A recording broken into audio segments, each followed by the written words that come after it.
Hello, everybody. I'm a practicing therapist and I'm also a doctoral student of psychology. Today, I wanted to talk about why I think female narcissism is underdiagnosed or misunderstood. I specialize in a lot of things: anger management, attachment issues, marriage, divorce, but I also specialize in personality disorders. And so this is some of the patterns that I notice when seeing a lot of different folks with different personality disorders. It does present slightly different than male narcissism. And many of these will also apply to male narcissists, but the details, I'll expand upon them because they're kind of the subtle differences do make overall a big difference as you add these attributes together. The other thing I do think is kind of important to recognize is a lot of people think they know what narcissism is. And it's kind of a word that I guess like pop psychology or social media or whatever kind of takes it and runs with it. I'm going to make more videos on it to help you guys understand more about it. But a lot of times narcissism has a lot of different patterns, and we can also see with personality disorders, there is research that a lot of folks who have a personality disorder, they might have attributes of other personality disorders as well. Typically, if it's two prominent personality disorders, we diagnose it as mixed. If it's not necessarily a full criteria, we might say unspecified. But often what I notice is when one person has a personality disorder, they may have small attributes of other personality disorders, but they tend to have a very prominent one. And so you might see some of this overlap with some attributes of like histrionic, maybe a little bit of borderline, depending on who the person is.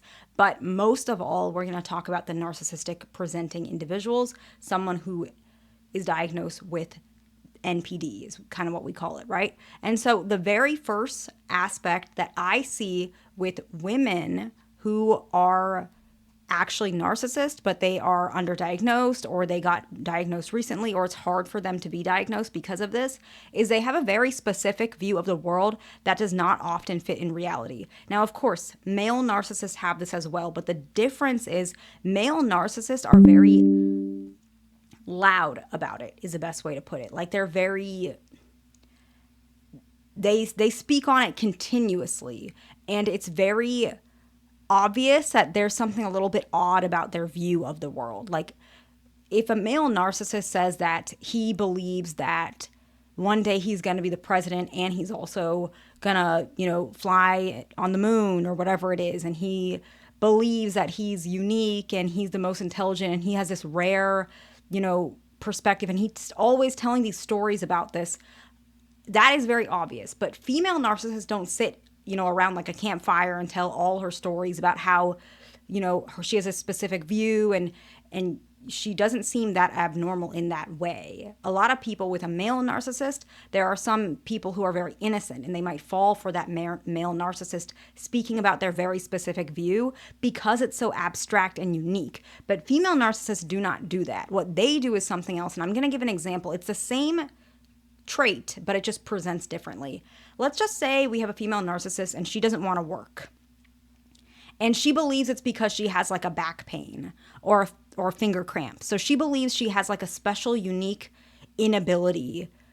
Like she has an inability to work, and it's very unique to her. She has a special back pain and a special finger pain. And she claims this is a reason she shouldn't work and she should receive disability. Okay, so that's kind of our story that we're going to have for this particular case. Okay, so every doctor she has visited says there's nothing wrong. And so now she's demanding them recheck, and all of them say, I don't see anything. There's nothing in the scans. There's nothing going on. And then she decides, okay, all doctors are untrained and stupid. And then she is starting to believe, or she has believed, that she has a unique intelligence that no one else has, so she can diagnose herself because she is unique in this way. She also believes she has a very rare condition, and she orders a back brace on Amazon. So now she's wearing this brace sometimes because she strongly believes she has this very rare condition, and she believes she shouldn't work. And so what she does is every work that she ever does, she sabotages it. And she starts demanding maybe other people to pay for things. And maybe she's in a homeless shelter. I don't know. And she believes that she's allowed to have someone help her because she has this very rare condition. And so her worldview is very specific. It's very rare a male narcissist will do what I just described, but a female narcissist will. A male narcissist will more likely use this in a very different way. He might think he has a very rare condition to which, I don't know, he can read people's minds and he understands people's emotions and he's very charismatic. Like, it looks very different. A male narcissist is what we more see. Like, when people talk about a typical narcissist, it's more what I notice, more obvious, like how men present, but female narcissists is a little different. So that's one example, okay? The next one tends to be with both types of narcissists, but I'm going to give an example more particular with females. Of course, people who have narcissistic personality disorder in general, they believe they are typically the victim of all the events in their life. And so no different than a female, right? She believes she's a victim in all her life. And what you notice about anybody with NPD is the facts change. And they have no awareness, at least they don't behave in such a way. They might not actually have an awareness how obvious that fact change is to somebody who does not have this disorder, okay? So let's give an example. Let's say we have a lady and she cheated on her husband, okay? Her reasoning is that he didn't give her enough attention, okay? So she believes now she has a reason that she's allowed to cheat, okay? Then she tells everyone her husband abused her, even though there's no evidence at all, okay? Now he divorces her, and he divorces her because she cheated on him, not because of any other reason. He felt that was something against their marital vows, and he has divorced her. And now she's telling his family and his friends how horrible he is, and she's warning everyone against him, and she's sharing all their personal information, like their personal marital things, to everybody, and exaggerating it and making it sound very, very horrible, okay? And now she's not even focused on the reality, which is that she cheated on him. That's not part of her story. The part of her story is that he was abusive, he neglected her. She might not even tell people the cheating part. She might bring it up every now and again, but she might frame it in a way where she had to. She had no choice. She felt lonely. She felt upset. And if that was so true, she might have left the marriage, but instead she's framing it in this way. And then usually with individuals who have NPD, there's a lot of layers. What ends up happening is she starts warning people, right? Now the person she cheated, let's just say in the story, the affair partner, okay? Maybe she wants to be with him or whatever the reason is. But what happens is maybe he feels horrible about getting involved with a then married woman, and he decides to cut off the relationship. So now she's telling everybody that he pressured her and he was a stalker and he tried to ruin the marriage and he assaulted her. And so now you can see the facts are like changing. Because at first it's like the husband was some abuser thing, and now the affair partner was one who ruined the marriage. Her facts change. But the one thing that stays the same is she's the victim. So the logic does not necessarily fit. And anybody with NPD does this, but with individuals who are females, they usually do it in this way. Actually, male narcissists do this almost exactly as well. But usually the way male narcissists do it is they tend to frame it in a way where the other person is like mentally unwell, whereas female narcissists, they tend to say that they were a victim of like a crime, typically. That's usually how I see it. It's the exact pattern, it's just different ways they perceive it. The next one is that typically female narcissists will very much pick a very specific person to isolate or hurt, usually if it's a child. Male narcissists do not do this as often, okay? They do, but just not as often. For example, let's say her son reminds her of her ex-husband.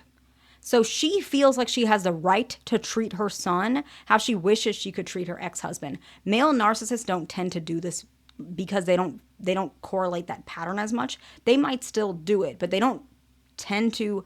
If you ask them, they don't actually say they feel like they have a right. They might not even know they're doing it. But female narcissists, they may actually admit, well, I feel like I have a right because my son is just like my evil ex-husband. So I have to do this because he deserves to feel this pain. Because what am I supposed to do with all the pain I felt? My son has to, feel this pain that I'm feeling. And she actually decides that this is okay, right? Whereas male narcissists, they may tend to ignore that this is even happening. So she might decide to not let him sit at the dinner table. She might humiliate him often. She may gossip about him with other children. She may say he's the problem child. And because this son is getting abused, for example, it could be a daughter as well. Anybody, it's just an example.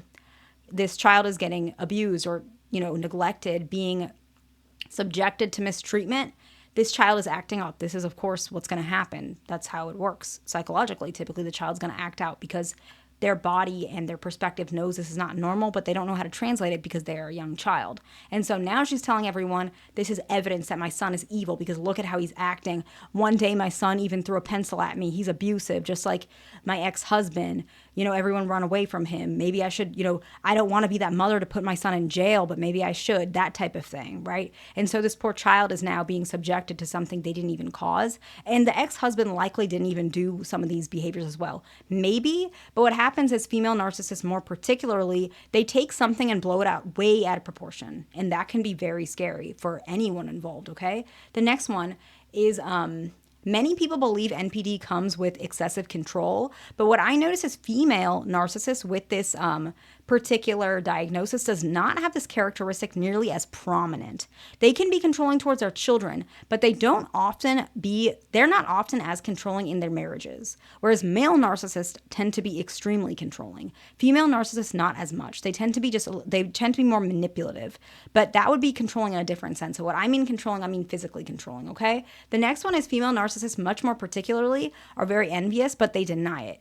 Male narcissists tend to be very outwardly envious, competitive, while female narcissists tend to be very competitive and envious, but they deny it. And what they do is they tend to break, I don't know the right word, they tend to, I guess, break their competition indirectly, such as isolation, mimicry. They do mimicry a lot. It's actually very strange. Like they may literally start dressing, dyeing their hair, wearing their makeup, clothing like their perceived competition. It's very strange. And they may exaggerate, they may change their voice, their tone, they may act like a completely different person. And a lot of times female narcissists that male narcissists do not do is they tend to try and have some particular persona. And it looks very false and fake. They do it because they feel like that's the best way they can be admired.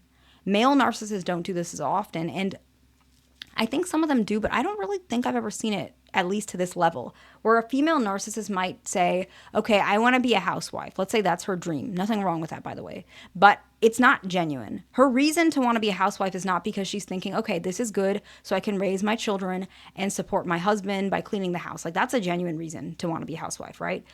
Her reason typically is a little bit more indirect.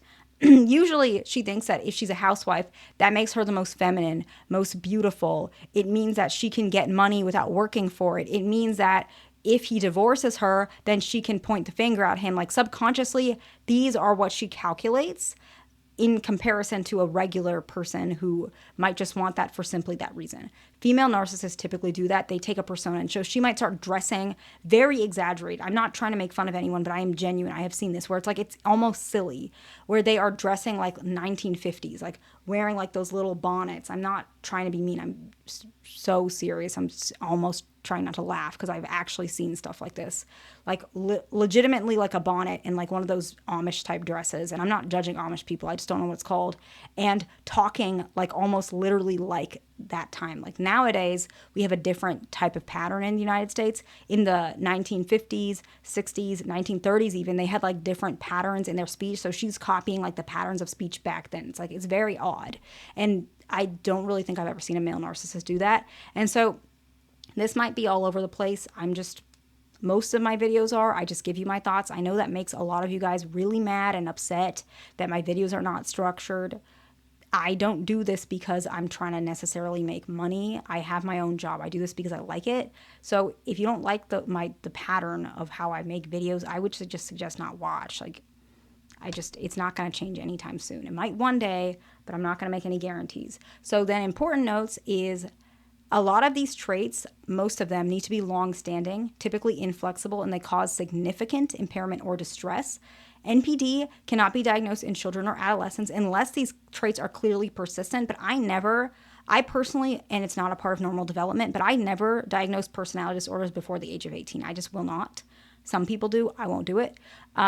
If a person has any narcissistic traits, doesn't necessarily mean they have NPD. And this video is not to diagnose anybody at all, okay? I'm just exploring patterns that I see when I'm practicing. I hope this video is helpful to somebody. Please like, subscribe. I'll see you in the next one.